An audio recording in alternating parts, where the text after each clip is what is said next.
Welcome. Tonight's story is real, emotional, and meant to be heard quietly. One gentle question: what time is it where you are right now? Story 1. The secret he kept for 15 years. I am sitting in my car in our driveway, holding a birth certificate that is not my own, and I am trying to remember how to breathe. The name on it is my husband's. The date is from 15 years ago, a year before we even met. And listed under mother is a woman whose face I have never seen, but whose existence is now a bomb that has detonated silently in the palm of my hand, shredding the last 2 decades of my life into confetti. This is the story of the day I discovered my husband had another child. Our normal was a quiet, comfortable suburban rhythm. I am Sarah. My husband is Ben. We've been married for 14 years, have 2 beautiful kids, Liam, who's 12, and Ella, who's 9. Our life was a tapestry of soccer practices, mortgage payments, and the gentle, sometimes monotonous, hum of mutual understanding. Ben is an architect, a man of quiet precision. He remembers to refill the Brita filter. He always puts his shoes in the rack, and he kisses my forehead every morning before he leaves, a ritual as dependable as sunrise. I thought I knew the map of his heart every bit as well as I knew the blueprint of our home. The crack, the first tiny hairline fracture I chose to ignore, appeared on a Tuesday evening 3 months ago. Ben was working late, as he often did when a project deadline loomed. I was tidying up his home office, a task he never asked me to do but one I did out of a sense of wifely order. As I dusted the shelves of old architecture textbooks and binders, a small, lacquered wooden box I'd never seen before tumbled from behind a volume on Frank Lloyd Wright. It was simple, unmarked. Curiosity, that innocent killer, made me open it. Inside were a few faded photographs of a young Ben, looking painfully earnest in his early 20s, standing with a woman with dark, curly hair and a wide, easy smile. They were at a beach, arms around each other. There was a tenderness in his eyes I recognized, but it was directed at a stranger. My stomach did a small, unpleasant flip. A past girlfriend, I reasoned. We all have them. Why had he kept it hidden? I put the box back exactly as I found it, the question a small, sharp stone in my shoe I decided I could walk on. The second crack was auditory. A month later, we were at a family holiday dinner at his parents' house. The air was thick with the smell of roasted turkey and pine needles. His father, a jovial man usually full of boisterous stories, made an offhand comment while carving. "Remember that summer you went out west, Ben? You came back a different kid. Thought you'd never settle down after all that adventure." Ben's knife clattered loudly against his plate. The room didn't go silent, but it felt like it did to me. His mother shot his father a look so swift and severe it was like a guillotine blade. Ben laughed, a sound too high and tight. "Ancient history, Dad," he said, loading the words with a finality that felt like a slammed door. I looked at my mother-in-law, and she wouldn't meet my eyes, suddenly fascinated by the green bean casserole. In that moment, I felt like an anthropologist who has stumbled upon a ritual everyone understands but me. The stone in my shoe was now a pebble, grinding with every step. This is the part where I have to ask you, because I think a lot of you might know this feeling. Have you ever had a gut feeling, a deep, primal knowing that something is wrong, but you chose to ignore it because the alternative truth seemed too world-shattering to entertain? You convince yourself you're being paranoid, insecure. You tell yourself love means trust and trust means not digging. I wish I had dug sooner. The escalation began with a text message. Not a dramatic, damning one, a mundane one. Ben was in the shower and his phone, left charging on the kitchen island, buzzed. The screen lit up. A notification from a banking app: your monthly transfer of $500 to J. Rays has been processed. My blood went cold. J. Rays. The name meant nothing, a business expense, a secret charity. But $500 every month. We shared finances mostly. We had a joint account for household bills, but we also maintained personal checking accounts for individual spending, a system we'd agreed on for independence. It never scrutinized his. I felt a nausea rise, not of sickness, but of vertigo. The ground beneath my feet, the very foundation of our quiet suburban home, was tilting. I didn't confront him. Not then. A new, cold clarity settled over me. I became a detective in my own life. I waited, I watched. I noted the times he'd suddenly need to run an errand on a Saturday afternoon and come back empty-handed. I listened to the careful, clipped tone he used on the rare occasions he took a phone call in another room. The pebble was now a boulder and I was carrying it everywhere. The discovery happened on a rainy Thursday. Ben was away at a 2-day conference. The house was too quiet. The boulder was crushing me. I went into his office, my heart a frantic bird in my chest. I went straight for the wooden box. It was gone. Panic, sharp and acidic, flooded me. I started opening drawers, not caring about stealth anymore. In the bottom drawer of his filing cabinet, behind folders labeled tax returns 2010-2015, I found a newer, plain manila envelope. My hands were trembling. Inside was a small stack of statements from a bank I didn't recognize, under his name only. The recurring 500 debit was there, going back years. And then beneath them, a single, crisply folded document. I pulled it out. It was a copy of a birth certificate. The Commonwealth of Massachusetts. Child's name, Jacob Elias Reyes. Father, Benjamin Michael Clark.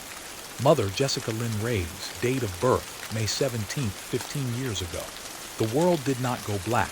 It became hyper-focused, unbearably sharp. The texture of the paper under my fingertips, the hum of the computer tower, the sound of rain hitting the window pane like a steady drumbeat of accusation. 15 years. Jacob would be 14 now. A teenager. A son. Ben had a son. For 15 years. Through our entire courtship, our wedding, the births of Liam and Ella, through every I love you, every Christmas morning, every whispered dream in the dark about our future, he had a son. The sensory details are burned into me. The cold, clinical blue of the official seal, the typed font of his name next to father, the way my own breath sounded, ragged and loud in the silent room. I sat on the floor of his office, the birth certificate in my lap, and I felt something inside me rupture. It wasn't just the betrayal of Infidelity that was there, a ghost from a past I never knew. It was the betrayal of a lifetime, the betrayal of our family. He had given a stranger a brother, a sister. He had made me a stepmother to a child I didn't know existed. He had lived a parallel life, and the gravity of that lie was so immense it felt like it had its own event horizon, sucking all the light and love out of our home. I went through a period of numb, false hope. Maybe there was an explanation, a tragic one. Maybe the child had died. Maybe Jessica had kept it from him and he'd only recently found out. My mind, in its desperation, constructed elaborate scaffolds of justification to keep the ceiling from crashing down. I put everything back. I made dinner for the kids. I smiled. I functioned. I waited for him to come home, a part of me still clinging to the man I thought I married, the man who kissed my forehead, who built a life with me. Maybe, just maybe, he would see the devastation in my eyes and finally tell me the truth, and we could somehow, impossibly, begin to fix it. He came home on Friday evening, tired, smelling of airplane air and hotel soap. He hugged the kids, gave me that familiar, absent-minded kiss. "How was the conference?" I asked, my voice miraculously steady. "Productive," he said, dropping his bag, "just glad to be home." He looked at me, and for a fleeting second I saw a shadow in his eyes, a flicker of something like fear or guilt or both. It was gone in an instant, replaced by his normal, affectionate exhaustion. That was the moment the false hope died. He saw the abyss between us and he chose to step back from the edge to pretend it wasn't there. He chose the lie again. The silence in that moment was the loudest sound I have ever heard. The climax wasn't a screaming match. It was quieter and infinitely more devastating. I waited until the kids were at a sleepover the following weekend. The house was ours. I made coffee, the ordinary ritual feeling grotesque. I placed the photocopied birth certificate on the kitchen island, the cold granite surface he had chosen for our dream kitchen. I stood on one side, he walked in on the other. He froze. His face drained of all color, leaving a waxy gray pallor. He didn't speak. He just stared at the paper as if it were a venomous snake. "Who is Jacob?" I asked. My voice was a stranger's, flat and cold. He didn't try to deny it. The fight seemed to go out of him all at once, his shoulders slumping. "Sarah," he began, but the word was a broken thing. 15 years, Ben. You have a son who is 15 years old." I didn't yell. The emotion was too vast for volume. You send his mother money every month. You have for our entire marriage. He sank onto a stool, his head in his hands. The story came out in ragged fragments. Jessica was a serious girlfriend from his early 20s, the one in the photos. It wasn't an affair, it was before me. She got pregnant. He was young, scared, not ready. She decided to keep the baby. He provided financial support, a set amount, but he was distant. He wanted a clean break, a new life. He met me, and he made a choice. He buried it. He thought if he just kept sending the money, if he just compartmentalized it, it wouldn't exist in our world. He thought he was protecting us, protecting the life we built. I thought I could just carry it, he whispered, finally looking at me. His eyes were filled with a tortured shame. I never meant to hurt you. I love you. I love our kids. You don't get to say that. The coldness finally shattered, and my voice cracked with the force of a sob I'd been holding for weeks. You don't get to use love as a shield. You lied to me every single day. You lied to Liam and Ella. You have a brother, Ben, a living, breathing person who is a part of you, and you made him a secret. You made me an accomplice to his erasure. I was shaking now, tears streaming down my face. Do you see him? Do you know him? He looked down. A few times. When he was little, it was too hard for everyone. The agreement was distant support. An agreement with who? Her? Yourself. The full monstrous selfishness of it hit me. He hadn't just hidden a child, he had abdicated a father. He had paid a monthly fee to soothe his own conscience while denying his own son and denying our children their sibling. The love I felt for him didn't vanish. It curdled, twisted into something agonizing and unrecognizable. The man I loved was also a coward and a stranger. We sat in the wreckage for hours. There were no more revelations, just the vast, empty landscape of the lie. He begged for forgiveness. He promised therapy, transparency, to finally step up and be in Jacob's life, to introduce him to us. But every promise felt like another layer of sand on a collapsing dune. The trust was not broken, it was pulverized. How do you build a future on the grave of a 15-year secret? The story doesn't have a neat ending. I am still in the quiet suburban home, but it is no longer a sanctuary. It is a crime scene, and I am both the victim and the investigator, sifting through the debris of what I thought was my life. Ben is sleeping in the guest room. We are civil for the kids. We are starting therapy, but the therapist's office feels like a laboratory where we are dissecting a corpse. The most painful part is looking at Liam, seeing the shadow of Ben in his smile, and wondering what other shadows are waiting in the wings. I don't know if we will survive this. I don't know if I can ever look at him and not see the ghost of the boy he chose to forget. Some secrets aren't just hidden truths. They are active, living voids that swallow everything around them. And I am standing at the edge, wondering if I will be swallowed too, or if I can find a way to build a new life on the other side of the abyss. Thank you so much for listening to my story. It's the hardest thing I've ever had to share, but there's a strange comfort in not carrying it alone anymore. If you've ever faced a betrayal that rewired your understanding of someone you loved, I see you. Your feelings are valid. Please, share your own experiences or thoughts in the comments below. Let's be a community for each other. If this story resonated with you, please like and subscribe for more real, raw stories about the complexities of relationships and the human heart. Story 2. The message that unraveled my life. I'd always thought the phrase "my blood ran cold" was just something people said in books. I know better now. I felt it, that icy sludge replacing the warmth in my veins as I stared at the words on my husband's iPad. It wasn't even a text, it was a reminder.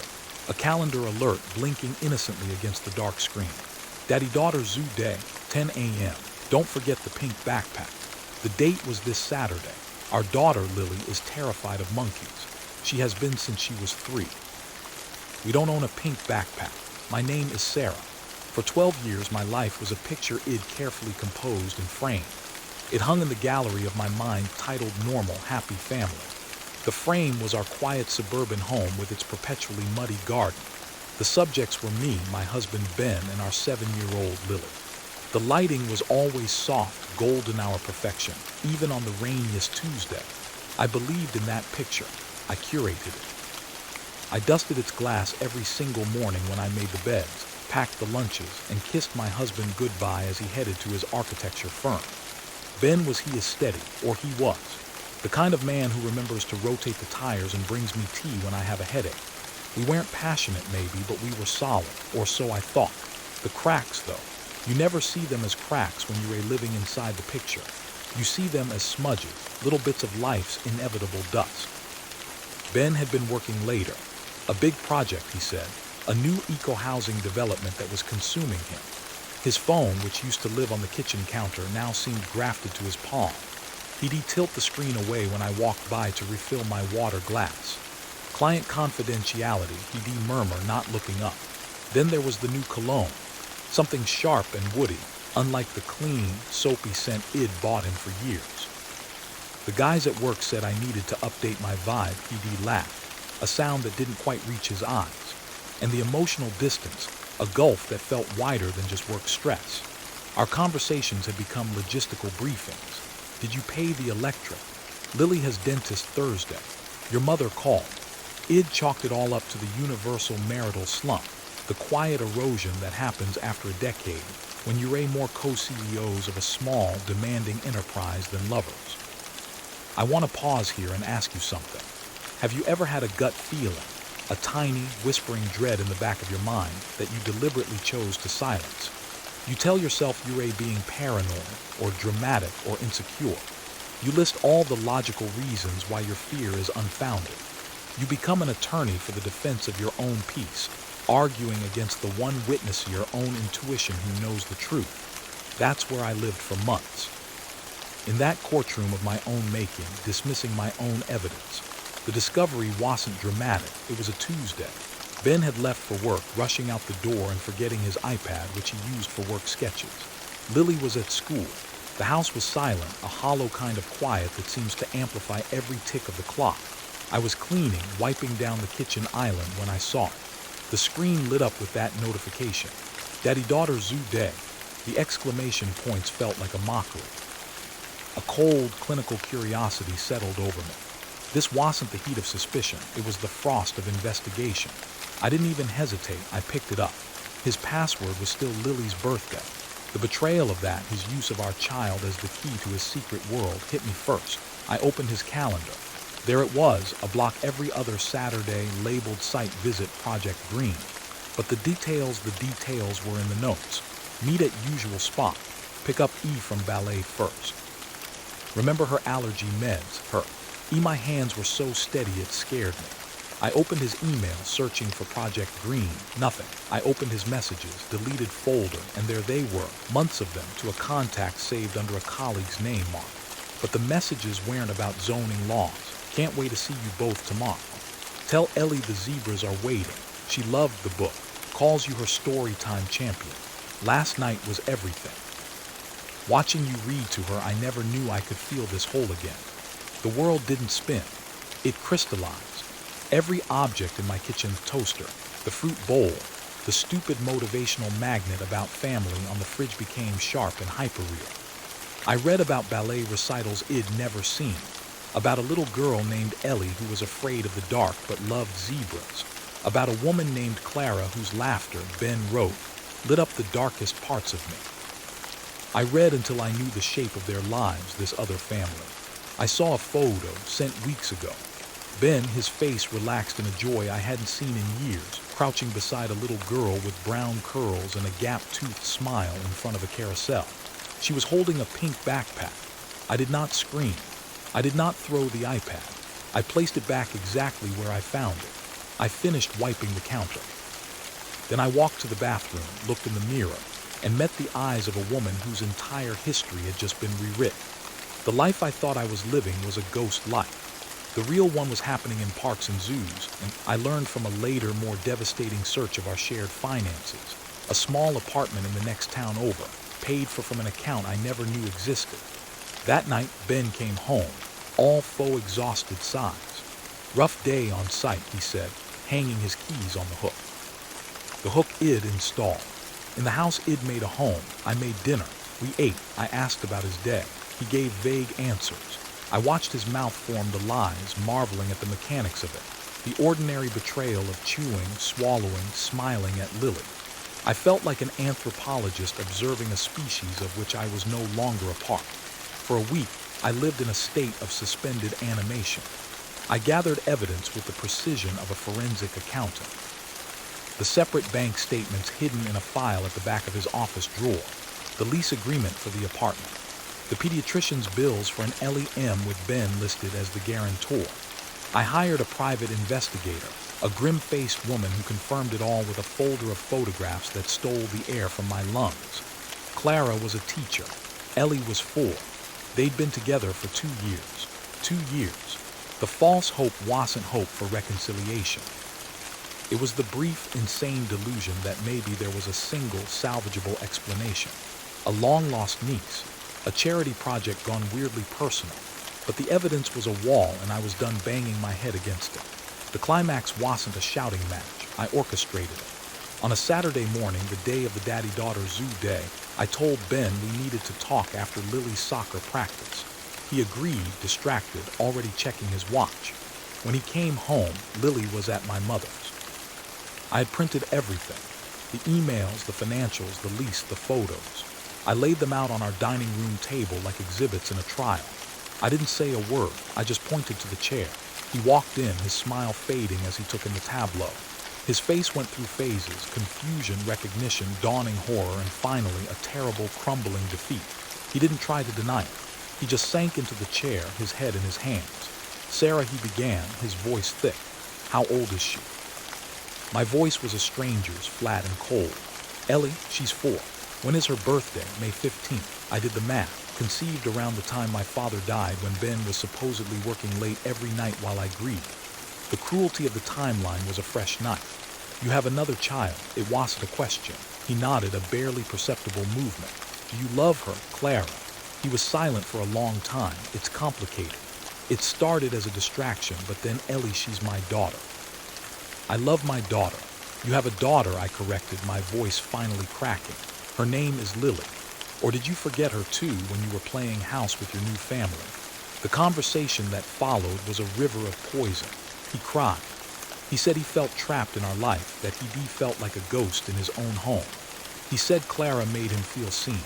He said he never meant for it to go this far, but once Ellie was born, he couldn't abandon her. He offered to end it, to go to counseling, to do anything. But as he spoke, I wasn't looking at my husband. I was looking at a strategist, a man who had built a second life with meticulous care, financing it, scheduling it, hiding it. A man who had looked me in the eye every day and chosen to fracture our daughter's world. The love I had felt for him didn't shatter. It evaporated, leaving behind a vast, empty space where only a cold, clear resolve remained. I told him to leave. I told him I would be filing for divorce. I told him we would discuss custody of Lily through lawyers. I told him that if he ever brought his other child around our daughter without my explicit consent, I would use every piece of evidence on that table to bury him. He left, a shell of a man, the architect of his own ruin. That was 8 months ago. The divorce is ongoing, bitter, and focused largely on finances and custody. Lily knows mommy and daddy don't live together anymore. She doesn't know about Ellie. Not yet. That is a storm for another day. Some days I'm a pillar of strength, a CEO of survival. Other days I'm a raw nerve in a too-quiet house, grieving not just for my marriage, but for the person I wasped woman who believed in the picture in the frame. I am learning a new, harder truth. That family isn't a static portrait, but a series of sometimes brutal, always unpredictable revisions. And I am the editor now. The story isn't about love anymore. It's about survival and the quiet, ferocious love for the one child whose world I am determined to keep from completely falling apart. The life I knew is over. I am building a new one, brick by painful brick, on the ruins of a lie I never saw coming. Thank you for listening to my story. It's one of the hardest things I've ever shared. If you've ever faced a betrayal that rewired your understanding of reality, or if you're just trying to pick up the pieces of a life that suddenly looks unfamiliar, I see you. Please share your own experiences or words of support in the comments below. Your stories remind us we're not alone. If you want to hear more real, raw accounts of love, loss, and survival, please subscribe and hit the notification bell. Story 3. The day my family became strangers. I was sitting in my car in my own driveway. listening to the rain and the sound of my own heartbeat, when I finally admitted it to myself. I didn't know the people inside my own home. My husband, Ben, of 12 years, and our 8-year-old daughter, Lily, were just on the other side of that red front door, probably setting the table for the spaghetti dinner I was 20 minutes late for.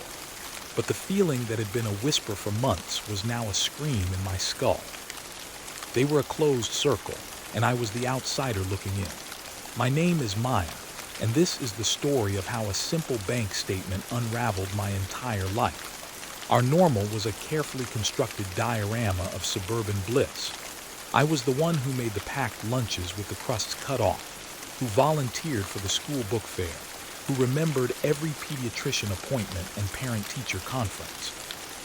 Ben was the fun one, the dad who would swoop in after work for epic tickle fights and weekend pancake adventures. He worked in finance, his hours long but his bonuses generous, which allowed me to work part-time at the local library, a job I loved for its quiet order. The cracks at first were hairline fractures I could explain away. Ben started working later, much later, citing a big project. His phone, which used to be left charging on the kitchen counter, now lived in his pocket, screen down. He'd developed a new, almost paternal habit of ruffling Lily's hair and saying, "Just you and me, kiddo," which was sweet, until it started to feel exclusionary, like a secret handshake I wasn't part of. Then there were the weekends he'd take Lily for special daddy-daughter days, returning with her clutching some new, expensive toy, her face flushed with joy. When I'd ask what they did, the answers were vague. Oh, just the park and some ice cream. But the park didn't sell the kind of elaborate, professional arts that she came home with once. The most unsettling detail, though, was in Lily's behavior. She began drawing pictures of our family. In every one there were 4 figures: Mommy, Daddy, Lily, and a tall, smiling woman with yellow crayon hair. "That's Auntie Gemma," she'd chirp when I asked. I'd met a Gemma once, years ago, a colleague of Ben's from a previous job. He said they'd lost touch. I mentioned it to Ben one night as we were getting ready for bed. "Oh, she popped back into the picture, works with a client of mine," he said, not meeting my eyes in the mirror. "Ran into her at the zoo of all places when I had Lily. Small world. A coincidence. A silly, meaningless coincidence." I plastered on a smile and buried the cold stone of doubt in my gut. That's the thing about gut feelings, isn't it? They're a quiet, persistent, and easy to rationalize until the moment you can't. Have you ever had a gut feeling you chose to ignore? A tiny voice you silenced with logic and fear. What did it cost you? The escalation began on a Tuesday. I was paying bills online, a task Ben usually handled. He'd been unusually stressed, so I offered to take it over for the month. I logged into our joint account, the one for mortgage and utilities. The transactions were normal until I saw a recurring monthly withdrawal I didn't recognize. $2,800 to Oak Ridge Family Partners. Story 4. The letter that wasn't for me. My therapist says I should try to write it down. Not in a journal, but as if I am telling someone. Anyone. So here it is. The truth is, I started grieving for my husband while he was still sleeping next to me. I just didn't know it yet. The man I loved had already left the building, leaving behind a convincing replica that smiled at breakfast and forgot to kiss me goodbye. His name was Ben. My name is Maya. And this is the story of how I found him, lost him, and then in the most devastating way possible, found him all over again. Our life was the quiet suburban kind, the sort painted in soft, inoffensive watercolors. Our home was a 2-story with a porch swing that never swung because we were always too busy. Ben was a financial planner, meticulous and calm. I was a graphic designer who worked from a sunlit corner of our living room. We had our rhythm, the gentle hum of the coffee maker at 6:50, the rustle of his newspaper, the soft click of my mouse. We were partners in the quiet business of building a life. We had just started talking about turning the guest room into a nursery. It was a fragile, hopeful time. I remember one morning, about a month before everything shattered, I was standing at the kitchen island, slicing an avocado. The sun was catching the dust motes in the air, making them look like floating gold. Ben came up behind me, wrapped his arms around my waist, and rested his chin on my shoulder. "Perfect," he murmured. I thought he meant the avocado. He kissed my neck and said, "Just a perfect morning." But when I turned to look at him, his eyes were fixed on some distant point out the window, his smile not quite reaching them. A tiny fissure, so small I convinced myself I'd imagined it. The cracks weren't dramatic. They were the silence in the car that grew a little heavier each day. They were his phone, which now always landed screen down on the counter with a definitive thud. They were the new, intricate passwords on his laptop. They were the weekend work emergencies that had become more frequent. I'd ask, "Is everything okay at the office?" And he'd give me that placid, distant smile. "Just a lot of pressure, Maya. You know how it is." I did know. I also knew the pressure had never made him flinch when I tried to hold his hand before. Have you ever had a gut feeling so profound it felt like a physical weight in your stomach, but you chose to ignore it because the alternative was too terrifying to contemplate? You bargain with yourself. You list all the logical reasons you're being paranoid. You become a detective building a case for your own sanity instead of against your partner's fidelity. That's where I lived for weeks, in that gray, nauseating space between knowing and not knowing. The discovery didn't happen in a dramatic confrontation. It happened on a Tuesday. Ben was on one of his late client meetings. The house was too quiet. I decided to finally tackle the clutter in his study, a room he'd always politely insisted on organizing himself. I was dusting the top shelf of the bookcase, the one he couldn't easily reach, when my fingers brushed against something that wasn't a book. It was a small, ornate wooden box tucked behind a row of old economics textbooks. I'd never seen it before. My heart started a slow, heavy thud. I took it down. It wasn't locked. Inside, there were no photos of another woman, no incriminating receipts. There was a single sealed envelope. My name wasn't on it. It was addressed in Ben's precise handwriting to Ella, a name I didn't know. The paper felt expensive, thick. A wave of cold washed over me. This wasn't a stray note. This was a letter that had been written with care and hidden with intention. I stood there in the silent study, holding the envelope. The rational part of my brain screamed to put it back. This was a violation. But the deeper, wounded animal part of me, the part that had been starving on a diet of his distant smiles, needed to know. With trembling hands, I slid my finger under the flap and broke the seal. The date at the top was from 3 weeks prior, and then I began to read. "My dearest Ella," it began. The words were a love letter, but not the kind you write to a mistress. It was filled with a profound, aching tenderness I hadn't felt from him in years. He wrote about her laughter, how it sounded like wind chimes on a summer morning. He wrote about her tiny hands, her questions about the world.